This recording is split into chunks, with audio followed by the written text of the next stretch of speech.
यीशु मसीह के नाम से आप सभी को सत्य वचनों के ध्यान के लिए स्वागत है। मुर्दे ही मुर्दों को गाड़ दें। कैसे एक मुर्दा चल सकता है? कैसे एक मुर्दा बात कर सकता है? कैसे एक मुर्दा किसी मुर्दे को उठा सकता है? कैसे वो गाड़ सकता है? कौन-सा विचार यीशु हमें बताते हैं? यीशु हमें बताते हैं कि आदम के द्वारा हम सभी मरण अनुभव कर रहे हैं। प्रभु की दृष्टि में हम सभी पापी हैं और हम सभी ने उस महिमा को खो दी है।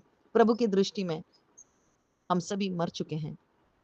हम माता के गर्भ से ही मर चुके हैं उनकी दृष्टि से, क्योंकि आदम को कहा था उस फल को न तोड़ो क्योंकि तुम मर जाओगे। आदम उसके शरीर में बहुत साल जिया, परंतु उसकी आत्मा खोने के कारण, मरण को अनुभव करने के कारण प्रभु से उन्होंने संबंध खो दिया, प्रभु से दूर हुआ। ऐसे ही हम सभी शरीर में जने हैं, परंतु हमारे आत्मा में हम मरण अनुभव कर रहे हैं और इसी मरण के द्वारा हम प्रभु के समीप नहीं आ सकते। इसीलिए यीशु हमें बताते हैं कि इस धरती पर यीशु मसीह हमारे लिए मरने के लिए, हमारे मरण को उसके देह में लाकर, वह मरण को उस क्रूस पर चढ़ाने के लिए ही यीशु मसीह इस धरती पर आए हैं। और यही विचार हमें बताते हैं कि लोमड़ियों को भेंट है और पक्षियों को बसेरा है, परंतु मनुष्य पुत्र को रखने पर भी कौन सा भी जगह नहीं है, क्योंकि यीशु मसीह उस क्रूस पर चढ़े और उस क्रूस पर मरण अनुभव करने के बाद भी उसको गाड़ने के लिए उसका स्वंत समाधि नहीं था।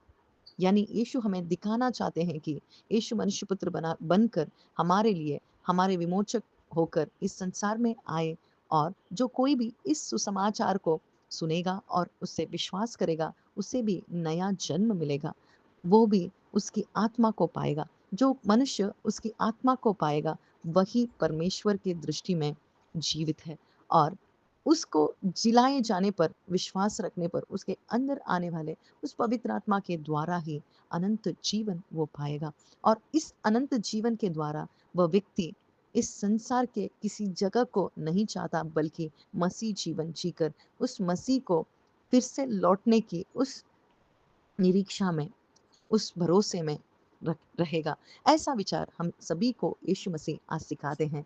और यदि हम मर चुके हैं तो हमारे आत्मा में आज हम यीशु मसीह के उस सुसमाचार को सुनकर उस सुसमाचार पर विश्वास रखें कि यीशु मेरे बदले, और यीशु मेरे बदले उस क्रूस पर चढ़कर जिलाए जाने पर पिता के सम्मुख में बैठे हैं, और उसी के द्वारा मैं भी जीवित हूँ, और उसकी आत्मा को पाकर प्रभु की दृष्टि में जीवित बने। आमीन।